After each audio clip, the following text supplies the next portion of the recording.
Hello guys, আজকে আমরা লাগাবো মানি প্ল্যান্ট গাছ।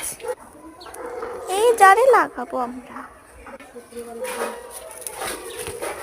তো এখন মানি প্ল্যান্টের গাছের শুকনো ডালগুলো কেটে নিচ্ছি।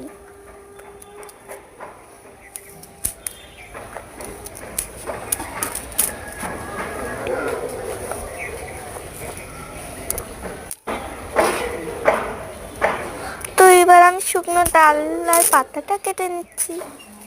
এবার গাছটা আমি দুই ভাগে ভাগ করে নিচ্ছি শিকড় দিয়ে। তো এবার শুকনো ডালগুলো কেটে নিচ্ছি।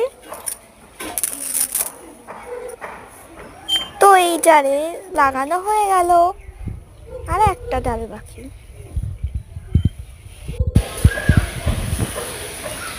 তো দেখা হচ্ছে পরের নেক্সট ব্লগে। বাই।